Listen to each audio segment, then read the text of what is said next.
ஆமென். ஜெபிப்போம். உம்முடைய வார்த்தையின் மூலமாக எங்களோடு பேசும்படியாக பரிசுத்த ஆவியானவரே, நாங்கள் கெஞ்சி பிரார்த்திக்கிறோம். எங்கள் சாமர்த்தியமோ ஞானமோ அல்ல ஆண்டவரே, உம்முடைய வெளிப்படுத்தல், ஆவியானவர் கொடுக்குற வெளிப்படுத்தல், வேத வசனத்தை அறிந்து கொள்ளும்படி எங்களுக்கு இந்த வசனத்தை குறித்த வெளிப்படுத்தலை கொடுத்து இந்த நேரத்தில் எங்கள் எல்லாரையும் நீர் ஆசீர்வதித்து அனுப்பும்படியாய் இயேசுவின் நாமத்தில் ஜெபிக்கிறோம் நல்ல பிதாவே. ஆமென், ஆமென். இந்த காலையில் 2 காரியங்களை குறித்து உங்களோடு பேசும்படியாய் நான் விரும்புகிறேன். ஒன்று, நமக்கு இருக்கிற கிரேட் ஹை பிரீஸ்ட், மகா பிரதான ஆசாரியர். 2, அவருடைய சோதனைகள். ஏனென்றால் இந்த வசனம் சொல்லுகிறது, நம்முடைய பலவீனங்களை குறித்து பரிதபிக்கக்கூடாத பிரதான ஆசாரியர் நமக்கு இராமல் எல்லா விதத்திலும் நம்மை போல் சோதிக்கப்பட்டும் பாவமில்லாதிருக்கிற பிரதான ஆசாரியர் நமக்கு இருக்கிறார்.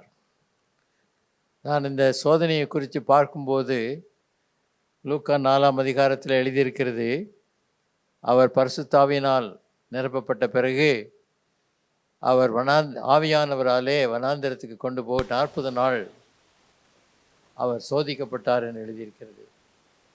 அப்படியானால் நமக்கு தெளிவாக 3 சோதனைகளை குறித்து நாம் வாசித்திருக்கிறோம். அதில் நமக்கு என்ன ஆண்டவர் கற்றுக் கொடுக்கிறார் என்பதையும் நாம் பார்க்க வேண்டியவர்களாக இருக்கிறோம். இந்த சோதனைகள் நாம் மத்தேயு 4ஆம் அதிகாரத்தில் 1 முதல் 11 வசனங்களிலே பார்க்கிறோம். மத்தேயு 4ஆம் அதிகாரம் 1 முதல் 11. அப்பொழுது இயேசு பிசாசினால் சோதிக்கப்படுவதற்கு ஆவியானவராலே வனாந்திரத்துக்கு கொண்டு போகப்பட்டார். அவர் இரவும் பகலும் 40 நாள் உபவாசமாயிருந்த பின்பு அவருக்கு பசி உண்டாயிற்று. அப்பொழுது சோதனைக்காரன் அவரிடத்தில் வந்து, நீர் தேவனுடைய குமாரனேயானால் இந்த கல்லுகள் அப்பங்களாகும்படி சொல்லும் என்றான். நீர் தேவனுடைய குமாரனேயானால். அவர் ஞானஸ்நானம் பெறும்போதே பிதாவானவர் வானத்திலிருந்து, இவர் என்னுடைய நேசகுமாரன், இவர்கள் பிரியமாக இருக்கிறேன் என்று சொல்லி சாட்சி கொடுத்தார். இந்த நேரத்தில் பிசாசு வந்து சொல்கிறான், நீர் தேவனுடைய குமாரனா அப்படின்ற. நம்ம எல்லாருக்கும் வருகிற சோதனை, நாம் பெரிய கஷ்டங்கள் நஷ்டங்களில் போகும்போது ஆண்டவர் என்ன நம்மளை கைவிட்டாரா என்ற ஒரு நிலையிலே நாம் யோசிக்கிறோம். நான் தேவனுடைய பிள்ளையானால் அவர் ஏன் இப்படி எனக்கு அனுமதித்தார் என்று கூட கேட்கிறோம். இந்த இடத்துல பிசாசு அவர் 40 நாள் உபவாசம் இருந்து பசியாக இருந்தபோது அங்கே வந்து சொல்கிறான், உங்கள் அப்பா அவனை பற்றி கவலைப்படலையா? நீ இவ்வளோ பலகீனமாக இருக்கிற, இப்போ பசியாக இருக்கிற, உனக்கு ஒன்றும் செய்யாமல் இருக்கிறாரு, என்ன அப்பா அவர் அப்படின்னு அவருடைய பிதாவை குறித்த ஒரு தவறான எண்ணத்தை அவருக்குள்ளே போடுகிறான். நமக்கு அப்படிப்பட்ட ஒரு சோதனை தான் அடிக்கடி வருகிறது. தேவனை சோதிக்க, அவரை நம்ப முடியாதபடி, உண்மையாக தான் தேவன் நம்மை குறித்து கவலை உள்ளவராக இருக்கிறாரா அப்படின்ற ஒரு சந்தேகம் ஏற்படுகிறது. ஆனால் தேவனுடைய வசனம் தெளிவாக சொல்லியிருக்கிறது. நாம் யோவான் 1:12 பார்த்துருக்குறோம் இல்லையா? அவருடைய குமாரனாய் இயேசு கிறிஸ்துவின் மேல் விசுவாசம் உள்ளவர்களாய் அவரை ஏற்றுக்கொண்டவர்கள் எத்தனை பேர்களோ அத்தனை பேர்களும் அவருடைய பிள்ளைகளாக அதிகாரம் கொடுத்தார்.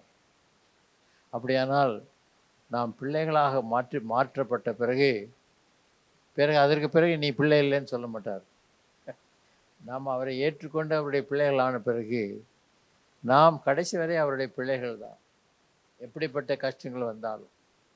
இந்த இடத்துல அவருக்கு வந்த சோதனையில் அவர் அவ்விதமாக பிசாசு அவரை சந்தேகத்தை கொண்டு வர பார்க்கிறான். பிசாசினுடைய மிக முக்கியமான ஒரு தந்திரமான ஒரு காரியம் நம்மை வஞ்சிப்பது. ஏவாளை வஞ்சித்தான் என்று எழுதியிருக்கிறது, ஆதாமை வஞ்சிக்கப்பட்டான். இன்றைக்கு உங்களுக்கு எனக்கு அந்த மாதிரி சோதனைகள் வருகிறது. We are feeling the deception of the devil, and we doubt whether we are still the children of God or not. ஆண்டவருடைய பிள்ளைகளா இல்லையா, ஏன் இப்படி நமக்கு ஏற்படுது என்கிற விதத்திலே ஏற்படுகிறது. ஆண்டவருடைய சமூகத்தை வந்து நீர் தேவனுடைய பிள்ளை, இந்த கல்லெல்லாம் அப்போ ஆகும்படி செய்யுமே அப்படின்றார். அப்படின்னா நான் உனக்காக கவலைப்படுறேன்ப்பா, I am taking care, want to take care of you. உங்கள் அப்பா உன்னை கவனிக்கல அப்படின்ற மாதிரி பல சமயத்தில் நமக்கு தேவனை விட்டு விலகும்படியாய் பிசாசு சில சோதனைகளை கொண்டு வருகிறான். தேவனை விட நான் உன் மேலே அக்கறையாக இருக்கேன்ற விதத்தில் பிசாசு கொண்டு வருகிறான். எனக்கு நேற்று ஒரு பெரிய அதிர்ச்சி என்ன அப்படின்னா, தி சர்ச் ஆஃப் சேட்டன் பெரிதான விதத்தில் இப்போ நிறைய இடத்துல அந்த சபைகள் ஏற்படுத்தப்பட்டு அவங்களுடைய கொள்கையெல்லாம் என்னன்னா இயேசுவினுடைய போதனைக்கு ஆப்போசிட்டாக, எல்லாமே கம்ப்ளீட் ஆப்போசிட்டாக. நான் அது டீட்டெயிலாக போகணுன்னு விரும்பலை. ஆனால் நான் கேள்விப்பட்டேன், அண்ணா நகரில் ஒரு சபை இருந்துச்சு. அது இன்னும் இருக்கா இல்லையான்னு தெரியாது, எனக்கு இருந்தது. அப்படியானால் அவன் எவ்வளவு தூரம் கிரியை செய்கிறான் என்பதை பார்க்குறோம். மக்களை தன் பக்கமாக இழுக்க பார்க்கிறான். இதன் காரணமாக பல இடத்துல மக்கள் உண்மையான தேவன் பேரிலே நம்பிக்கையை இழந்து சாத்தானின் பக்கமாக சென்று விட்டார்கள் என்று போடப்பட்டிருக்கிறது. பல காரியங்கள் இப்பொழுது நடந்து கொண்டிருக்கிறதுல அதில் ஒன்று இது. அவன் எப்படியாகலும் தேவனுடைய நோக்கத்தை நிறைவேற்றாதபடி தடுக்க வேண்டும் என்று முயற்சிக்கிறான். ஆனால் முடியாது. தேவன் ஏற்கனவே ஜெயித்து விட்டார். உலகத்தில் இருக்கிறவனிலும் உங்களில் இருக்கவர் பெரியவர். அந்த நம்பிக்கையோடு நாம் இருப்போம். ஆண்டவருக்கு ஸ்தோத்திரம். தொடர்ந்தேச்சியாக சில பல காரியங்கள் நடந்து கொண்டிருக்கிறது. அதெல்லாம் பார்க்கும்போது தேவன் கிரியை செய்கிறாரா, தேவன் இருக்கிறாரா, ஏன் இந்த காரியங்கள்லாம் நடக்குது என்ற பெரிய பெரிய கொஸ்டின்ஸ்லாம் வந்து கொண்டிருக்கிறது. ஆனால் நாம் பார்க்கும்போது தேவன் பேரிலே நமக்குள்ள விசுவாசத்தை கெடுப்பதே பிசாசின் நோக்கம். அதை நல்லா தெரிஞ்சு கொள்ளுங்க. தேவன் பேரிலே உங்களுக்கு இருக்கிற விசுவாசத்தை எப்படியாகிலும் கெடுக்க வேண்டும் என்பது தான் அவனுடைய முக்கியமான நோக்கம். அதுக்காக அவன் இந்த டிசப்ஷனை உபயோகப்படுத்திக்கிறான். அநேகம் பேருக்கு பிசாசு வந்து 2 கொம்பு வச்சு ஒரு வால் வச்சு ஒரு அந்த மாதிரி ஒரு பயங்கரமான தோற்றத்தில் வருவான் அப்படின்னு சொல்லி எதிர்பார்த்துக்கிட்டு இருக்காங்க. ஆனால் அவன் அப்படி வர வேண்டிய அவசியம் இல்லை. அவன் ஒளியின் தூதனுடைய வேஷத்தை தரிப்பானே அப்படின்னு வேதத்திலேயே போட்டிருக்கு. அப்படின்னு அவ்வளோ அழகாக வருவான். அதனால் நாம் வஞ்சிக்கப்படுறதுக்கு ஏதுவாய் அவ்விதமாக அவன் காரியங்களை செய்வான். அவனுடைய முக்கியமான நோக்கம் நம்மை வஞ்சிப்பது. ஆகவே இந்த நேரத்தில் நாம் நம்மை விசேஷித்த விதமாய் ஆண்டவருடைய சமூகத்தில் வைத்து, என்னுடைய மனதில் ஏதாவது தேவனை பற்றிய தவறான எண்ணம் வந்திருக்கிறதா என்பதை யோசித்து நாம் அதை சரி பண்ணக்கொள்ள வேண்டும்.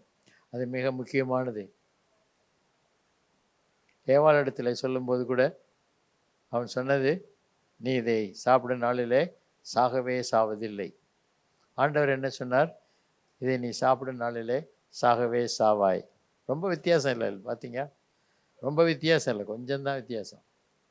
அவர் சாகவே சாவார் சொல்கிறாரு, இவர் சாகவே சாவதில்லை. இதுதான் அவனுடைய வஞ்சனை. இன்றைக்கு அதே விதமாக அவன் பல காரியங்களை செய்து கொண்டிருக்கிறான்.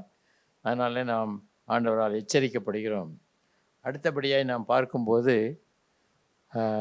5வது வசனமாக நம்ம இந்த இடத்துல பார்க்கும்போது ஆண்டவர் பதில் அவனுக்கு எப்படி சொல்கிறாரு?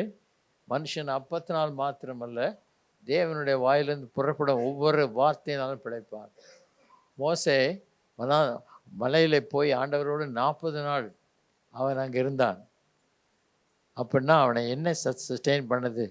ஆண்டவருடைய வார்த்தை அவனை காத்து கொண்டது என்று பார்க்கிறோம். ஆகவே இன்றைக்கும் தேவன் தம்முடைய வார்த்தையினால் நம்மை காத்து கொள்கிறவராக இருக்கிறார். ஆண்டவருடைய வார்த்தை நமக்கு பலம் கொடுக்கிறது. The word of God gives us life. Amen. அதுக்கு அடுத்தபடி அவன் என்ன செய்யறான்? அவரை கொண்டு போயிட்டு 5ஆம் வசனத்தில் நம்ம பார்க்குறோம். பிசாசு அவரை பரிசுத்த நகரத்துக்கு கொண்டு போய் தேவாலயத்து உப்பரிக்கையின் மேல் அவரை நிறுத்தி, அடுத்த வசனம், நீர் தேவனுடைய குமாரனேயானால் தாழ குதியும், ஏனெனில் தம்முடைய தூதர்களுக்கு உம்மை குறித்து கட்டளையிடுவார். முது பாதம் கல்லில் இடராதபடிக்கு அவர்கள் உம்மை கைகளில் ஏந்தி கொண்டு போவார்கள் என்பதாய் எழுதியிருக்கிறது என்று சொன்னான். இப்போ என்னங்க வந்துட்டான், தேவன் வசனம் எழுதியிருக்கு, அவர் அந்த வசனத்தை தானே சொன்னார், அதனால் நானும் வசனத்தை சொல்லுவேன் அப்படின்னு சொல்லிட்டு அவன் என்ன செய்கிறான், அவ்விதமாக முயற்சி செய்கிறான். அப்போ நம்ம பார்க்குறோம், ஏதாவது ஒரு பெரிய மிரக்கல் சைன் ஒன்று காமிங்க, அப்போ நாங்கள் உங்களை நம்புகிறோம். வானத்துலேருந்து ஒரு அடையாளம், இல்லைன்னா இங்கேருந்து குதிங்க, ஏதாவது ஒரு அடையாளம் காமிங்க, அப்போ எல்லாரும் உங்களை நம்புவாங்க அப்படின்னு சொல்லி. ஆனால் ஆண்டவர் சொன்னார், தேவனாகிய கர்த்தரை பரீட்சை பாராதிருப்பாயாக. சில பேர் சொல்கிறாங்க, இந்த ஓடுற ட்ரெயினுக்கு முன்னால் நான் போய் விழுவேன், ஆண்டவர் என்னை காப்பாற்றணும், ஏன்னா அவர் சொல்லியிருக்காருல்ல அப்படின்னு. உன் பாதம் கல்லில் இடராதபடிக்கு அவர்கள் உன்னை தங்கள் கைகளில் ஏந்தி கொண்டு போவார்கள். கர்த்தரை பரீட்சை பாராதிருப்பாயாக. அநேகர் இவ்விதமாக சில காரியங்களை செய்து அதன் காரணமாக பயங்கரமான விளைவுகள் ஏற்பட்டிருக்கு. நான் அது சொல்ல விரும்பலை, 2-3 இன்ஸ்டன்சஸ் இருக்குது. ஆனால் தேவனை பரீட்சை பாராதிருப்பாயாக, அந்த வார்த்தையை நம்ம வைத்துக்கொள்வோம். நான் இனிமேல் ஆண்டவரை என்ன செய்யக்கூடாது, பரீட்சை டெஸ்ட் பண்ணக்கூடாது. என்ன அவர் நடத்துவாரா நடத்த மாட்டாரா அப்படின்லாம். அவர் சொன்ன வார்த்தை உண்மையான வார்த்தை. அவர் சொல்லியும் செய்யாமல் இருப்பாரோ, அதை மாத்திரம் ஞாபகம் வச்சுங்க. அவர் சொல்லியும் செய்யாமல் இருப்பாரோ. ஆண்டவருக்கு ஸ்தோத்திரம். அதே போல் நம்ம மூன்றாவது நம்ம அங்கே என்ன பார்க்குறோம், அங்கே அடுத்த வசனத்தில் நம்ம பார்க்குறோம்,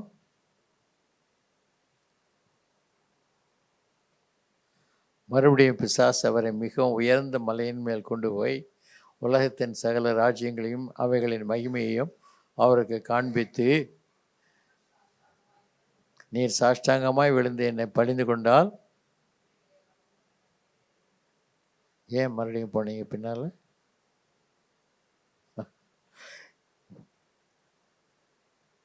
நான் ஒருவேளை சந்தேகப்படுறது, ஒருவேளை இங்கே நம்ம இமயமலைக்கு தான் கொண்டு வந்துருப்போனோம் அப்படின்னு ஒரு டவுட்டு.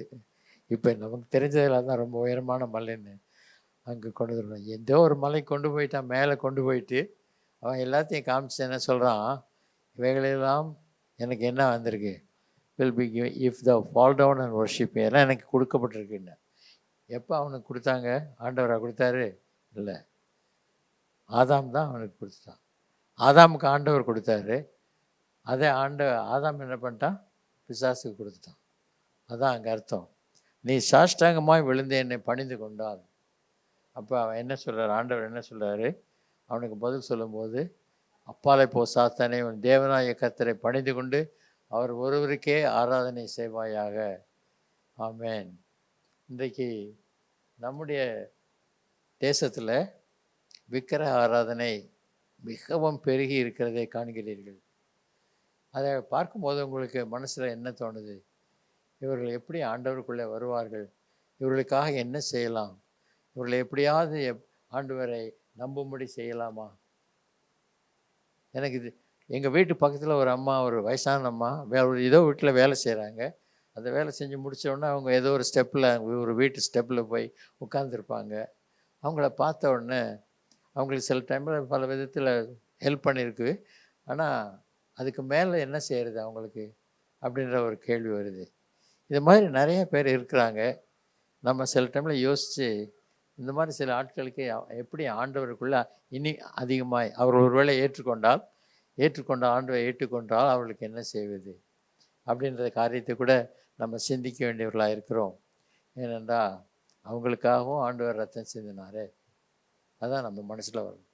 எனக்காக மாத்திரம் இல்லை, அவங்களுக்காகவும் ஆண்டவர் என்ன ரத்தம் சிந்தி மரித்தாரே. இப்போ அவங்களும் ஆண்டவருடைய ராஜ்யத்துக்குள்ளே வரணும்னா அதில் நான் ஏதாவது செய்ய முடியுமா என்பதை யோசிக்க வேண்டியவர்களாக இருக்கிறோம்.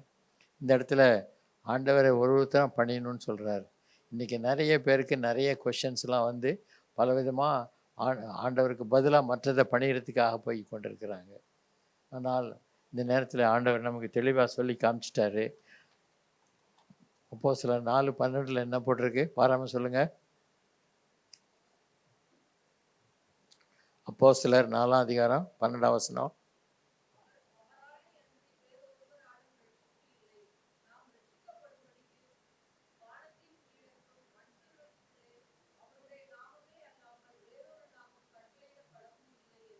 ஆமென்.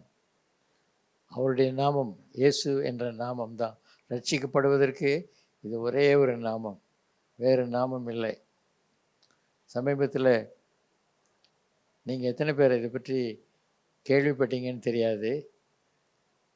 கேத்தலிக் சர்ச்சுடைய சுப்ரீம் லீடர் போப் அவர் ஒரு கட்டளையை கொடுத்துருக்காரு. யாரும் மரியாள் மூலமாக ஜெபிக்கக்கூடாது. ஏன்னா அவங்க மரியாதை தான் ரொம்ப ஜாஸ்தி பண்ணி, மரியாதை எங்களுக்காக வேண்டிக்கொள்ளும், மரியாதை எங்களுக்கு இதை செய்யும், ஹெயில் மேரி அப்படிலாம் சொல்லி ரொம்ப அதில் தான் இருந்துக்கிட்டு இருந்தாங்க. இப்போ சொல்லிட்டாரு, இயேசு மாத்திரம்தான் நமக்கு மத்தியஸ்தர், அவர் மூலமாக தான் ஜெபிக்கணும். அது ரொம்ப ஆச்சரியமாக இருந்துச்சு. அதில் அவங்க சபையிலே நிறைய சில எதிர்ப்புகள்லாம் இருந்ததுன்னெலாம் கேள்விப்பட்டோம். ஆனால் இப்படிப்பட்ட ஒரு காரியத்தை அவர் செஞ்சுருக்காருன்னு கேள்விப்படும்போது ஒரு விதத்தில் சந்தோஷமாக இருக்குது. ரட்சிக்கப்படுவதற்கு இந்த உலகத்தில் வேறு எந்த நாமமும் இல்லை, இயேசுவின் நாமம் மாத்திரம்தான் அப்படின்றத இங்கே நம்ம தெளிவாக பார்க்குறோம். ஆண்டவருக்கு ஸ்தோத்திரம். அல்லேலூயா. அதற்கப்புறம் நம்ம என்ன பார்க்குறோம், நமக்கு ஒரு பெரிய ஸ்லாக்கியம் என்ன கிடச்சிருக்கு அப்படின்னா, நமக்கு ஒரு அருமையான ஹை பிரிஸ்ட், பிரதான ஆசாரியர் இருக்கிறார். அவர் எப்படிப்பட்ட பிரதான ஆசாரியர் அப்படின்னு சொல்லி நம்ம பார்க்கும்போது, நம்ம வாசித்த பகுதியில் அவரை குறித்து சொல்லியிருக்கு, நம்மை குறித்து நம்முடைய பலவீனங்கள் குறித்து பரிதபிக்கக்கூடாத பிரதான ஆசாரியார் இராமல் எல்லா விதத்திலும் நம்மை போல சோதிக்கப்பட்டும் பாவமில்லாது இருக்கிற பிரதான ஆசாரியர். பாவமில்லாது இருக்கிற பிரதான ஆசாரியர் அவர் என்ன செய்ய முடியும்? அவர் நாம் இரக்கத்தை பெறவும் ஏற்ற சமயத்தில் சகாயம் செய்யும் கிருபையை அடையவும் தைரியமாய் கிருபாசன தண்டையில் சேர கடவோம். இப்போ கிருபாசன தண்டை என்று சொல்லும்போது, கிருபாசனம் அது பிரதான ஆசாரியன், மகா பிரதான ஆசாரியன் மாத்திரம் வருஷத்துக்கு ஒரு முறை தன்னை சுத்திகரித்து கொண்டு, ஜனங்களுக்காக சுத்திகரித்து கொண்டு, அவன் அந்த ஹோலி ஆஃப் ஹோலிஸ் அல்லது மகா பரிசுத்த ஸ்தலம் என்ற இடத்துக்கு அவன் உள்ளே அனுமதிக்கப்படுகிறான். அவனுடைய வயிற்றிலிருந்து ஒரு கயிறு கட்டப்பட்டு அதனுடைய அடுத்த முனை வெளியே கிடக்கும். அவனுடைய சுத்திகரிப்பிலே குறைவு இருக்குமானால், அவன் சரியானபடி தன்னை ஆயத்தம் பண்ணி வராவிட்டால் அவன் அங்கே செத்து விழுவான். அப்படியானால் உள்ளே போய் அவன் சரீரத்தை யாரும் எடுக்கக்கூடாது. வெளியே அந்த கயிறு இருக்க, அந்த கயிறை இழுத்து அந்த சரீரத்தை எடுக்க வேண்டும் என்று அவ்வளவு தூரம் ஆண்டவர் மகா பரிசுத்த ஸ்தலத்தை குறித்து கட்டளையிட்டிருக்கிறார். ஆனால் ஆண்டவராய் இயேசு கிறிஸ்து சிலுவையில் மரித்த போது அந்த திரைச்சீலை மேலே இருந்து கீழே கிழிக்கப்பட்டது.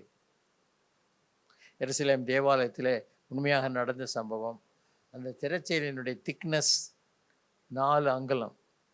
அந்த திரைச்சீலை திக்னஸ், அதனுடைய உயரம் 20 அடி என்று சொன்னார். அப்படிப்பட்ட அந்த திரைச்சீலை கிழிக்கப்பட்டதனுடைய அர்த்தம் என்ன? நானும் நீங்களும் தேவ சமூகத்தில் எப்போ வேணுமானாலும் போகலாம். நமக்கு ஆண்டவர் அப்படிப்பட்ட ஒரு வாசலை திறந்து வைத்திருக்கிறார். அங்கு நமக்கு இரக்கத்தை பெறவும் ஏற்ற சமயத்தில் சகாயம் செய்யும் கிருபை அடையவும் தைரியமாய், இனி செத்து விடுவோன்னு பயம் இல்லை, இனி ஆண்டவர் நம்மளை அடிச்சிடுவார்னு இல்லை. அது மாத்திரமல்ல, அங்கே நமக்காக இன்றைக்கு பரிந்து பேசி கொண்டிருக்கிற ஒருவர் இருக்கிறார். ஆகவே கிருபாசன தண்டையில் தைரியமாய் வருவோம். ஆண்டவர் நமக்கு உதவி செய்ய முடியாய் அங்கே இருக்கிறார் என்று பார்க்கிறோம். சோதிக்கப்படுபவர்களுக்கு உதவி செய்ய முடியாய் அவங்க இருக்கிறாரு. நம்முடைய பலவீனங்களை குறித்து பரிதவிக்கிறவராக இருக்கிறாரு. உங்களுக்கு என்ன பலவீனம் இருக்குது? நான் கேட்டால் உடனே நீங்கள் நிறையா சொல்லுவீங்க. ஆனால் ஆண்டவரிடத்தில் சொல்லுங்கள். அவர் உங்களுக்காக உங்களுடைய பலவீனங்களை ஏற்றுக்கொண்டு உங்களுடைய நோய்களை சுமந்தவராக இருக்கிறார். அவர் நம்ம பார்க்கும்போது நம்மிடத்துல கேட்குற ஒரு காரியம், நீங்கள் ஏன் தைரியமாக வரக்கூடாதுன்னு கேட்குறாரு. இன்றைக்கி முந்தைய காலத்தில் இருந்த மாதிரி உங்களுக்கு இல்லையே பிரச்சனை, இப்போ நீங்கள் தைரியமாக வரலாம். நீங்கள் ஆண்டவருடைய பிதாவாகிய தேவனிடத்தில் வந்து உங்கள் காரியத்தை சொல்லலாம். அங்கே நமக்காக பரிந்து பேசி கொண்டு இருக்கிறது ஆண்டவராக இயேசு கிறிஸ்து. நம்முடைய காரியத்தை சொல்லி நமக்காக வழக்காடி நம்முடைய காரியத்தை ஜெயமாய் மாற்றி கொடுக்குற ஆண்டவர் நம்முடைய இரட்சகராய் இயேசு கிறிஸ்து அங்கே இருக்கிறார். தைரியமாய் வரலாம். கிருபாசன தண்டையில் இது வரைக்கும் நீங்கள் வராமல் இருந்தால் இனி வருவதற்கு நீங்கள் தீர்மானம் எடுங்கள். இனி நீங்கள் பயப்பட வேண்டிய அவசியம் இல்லை. நீங்கள் பயப்பட வேண்டிய அவசியம் இல்லை. தைரியமாக வரலாம்.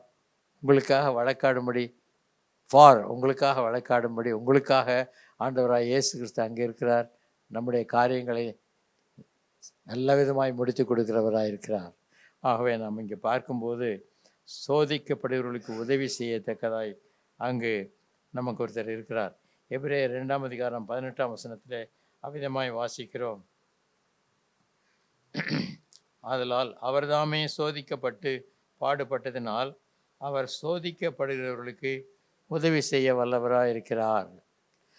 இந்த வசனத்தை நல்லா படிச்சுக்கொள்ளுங்க. ஞானம் மனப்பாடம் பண்ண முடிஞ்சால் மனப்பாடம் பண்ணிக்கிறோங்க.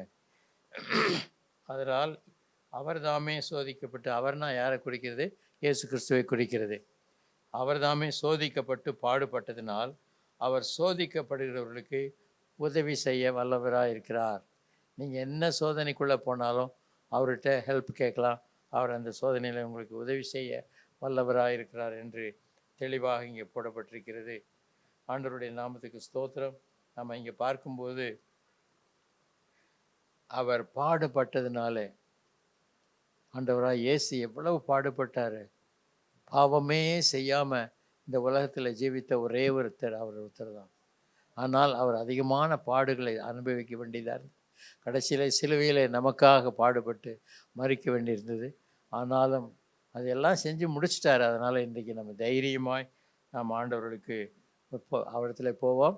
அது என்ன சொல்கிறது? சோதிக்கப்படுகிறவர்களுக்கு உதவி செய்ய வல்லவராக இருக்கிறார். இதுதான் நமக்கு ஆறுதலான வார்த்தை. சோதிக்கப்படுறதுக்கு உதவி செய்ய வல்லவராக இருக்கிறார்.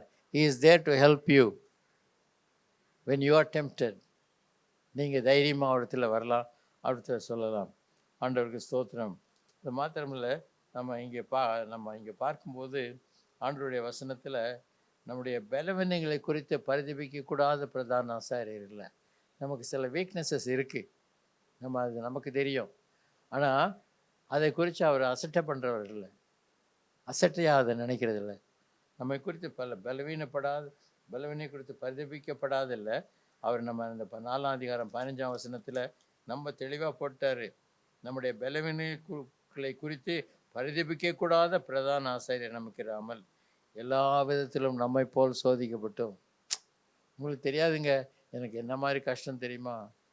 ஆண்டவர் கூட இந்த மாதிரி கஷ்டப்பட்டுருக்க மாட்டார். அப்படிதான் நினைக்கிறாங்க. ஆண்டவர் கூட இந்த மாதிரி கஷ்டம் வந்திருக்காதான். ஆனால் இங்கே என்ன சொல்லியிருக்கு? எல்லா விதத்திலும் நம்மை போல் சோதிக்கப்பட்டார். ஸோ இனிமேல் அப்படி சொல்லாதீங்க. என் கஷ்டம் ஆண்டவருக்கு தெரியாதுன்னு சொல்லாதீங்க. Don't say that. But it says here, in all points tempted like as we are, yet without sin. அப்படினால் அவர் நமக்கு என்ன செய்ய? அவர் நமக்கு உதவி செய்கிறவராக இருக்கிறார். நம்மை குறித்து பரிதாபப்படுகிறவராய் இருக்கிறார். ஆகவே நமக்கு உதவி செய்ய வல்லவராக இருக்கிறார். அப்படிப்பட்ட ஒரு பிரதான ஆசாரியர் நமக்கு இருக்கிறபடியால் இன்றைக்கு நம்ம எவ்வளோ ஒரு தைரியமாக இருக்க வேண்டும், சந்தோஷமாக இருக்க வேண்டும். ஆண்டவருடைய சமூகத்தில் தைரியமாய் கிருபாசன தண்டையில் வர வேண்டும். அதற்காகத்தான் ஆண்டவர் நமக்கு இந்த காரியத்தை தெரியப்படுத்துகிறார். நமக்காக ஒரு பிரதான ஆசாரியர், மகா பிரதான ஆசாரியர், நமக்காக பரிந்து பேசுகிறவர், நம்முடைய பலவீனங்களை குறித்து பரிதபிக்கக்கூடாத பிரதான ஆசாரியரில் எல்லாவற்றிலும் நம்மை போல சோதிக்கப்பட்டவர். அவர் நமக்கு உதவி செய்ய முடியாது இருக்கிறார். அவர் நம்மை நடத்துவார். ஜெபிப்போம். ஹல்லேலூயா. இந்த காலையில் ஒருவேளை எல்லாரும் கண்களை மூடி இருக்கும்போது எனக்கு இருக்கிற கஷ்டத்தில் எனக்கு மிகுந்த வேதனையாக இருக்குது. நான் ரொம்ப சோர்ந்து போய் வந்திருக்கிறேன். எனக்கு ஆண்டவர் உதவி செய்வாரா? Will the Lord help me? I have come with lot of difficulties. I face lot of problems. I need help. I don't know whether the Lord will help me. Is there anyone who is like that? Praise the Lord. I want to pray for you. உங்களுக்காக ஜெபிக்க வேறு யாராவது உண்டா? கைகளை போடலாம். Anybody else who needs help, who needs prayer? Yes, God bless you. God bless you. சரி, நாம் ஜெபிக்கலாம். ஆண்டவரே, நீர் எங்களுக்கு மிக தெளிவாக எப்படிப்பட்ட பிரதான ஆசாரியராய் என் ஆண்டவர் இருக்கிறார் என்று எழுதியிருக்கிறது. ஆகவே நாங்கள் இன்றைக்கு தைரியமாய் கிருபாசனத்தினில் வருகிறோம். எங்களுக்காக பரிந்து பேசுகிற ஒரு பிரதான ஆசாரியர் அங்கே இருக்கிறார். எங்களுடைய பலவீனங்களை குறித்து பரிதபிக்கக்கூடிய பிரதான ஆசாரியராய், எங்களுக்கு உதவி செய்கிற பிரதான ஆசாரியராய் இருக்கிறார். அதற்காக நாங்கள் நன்றி செலுத்துகிறோம். இந்த நேரத்தில் ஆண்டவரே, பலவிதமான பாரங்களால் அழுத்தப்பட்டு எனக்கு ஆண்டவர் உதவி செய்வாரா என்று சொல்லி ஆண்டவரே அங்கலாய்ப்போடு வந்திருக்கிற இப்பொழுது கை தூக்குனவர்களுக்காக ஜெபிக்கிறேன்.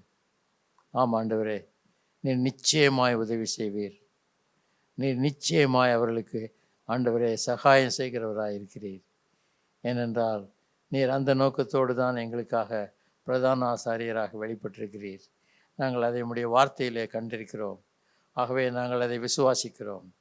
ஆண்டவரே, இந்த நேரத்தில் உதவிக்காக உம்மிடத்தில் கை தூக்கின இவர்களுக்கு கர்த்தர் உதவி செய்து நாங்கள் அடுத்த வாரத்தில் அவர்களுடைய சாட்சியை கேட்கும்படி செய்தருளும். ஆம் ஆண்டவரே, கர்த்தர் எனக்கு இந்த கஷ்டத்தில் எப்படி உதவி செய்தார், ஆண்டவர் செய்தார் என்று சொல்லி அதை எங்களுக்கு சாட்சியாக அறிவிக்கும்படியாக நீர் செய்தருளும். உம்முடைய கரத்தில் ஒப்பு கொடுக்கிறோம். ஆம் ஆண்டவரே, நாங்கள் ஒருவரும் எந்த விதத்திலும் சோர்ந்து போகாதபடி ஆண்டவரே, நீர் எங்களுக்காக ஒரு மகா பிரதான ஆசாரியர், எங்களுக்காக பரிந்து பேசிக்கிறவர், எங்களுடைய ஆண்டவர்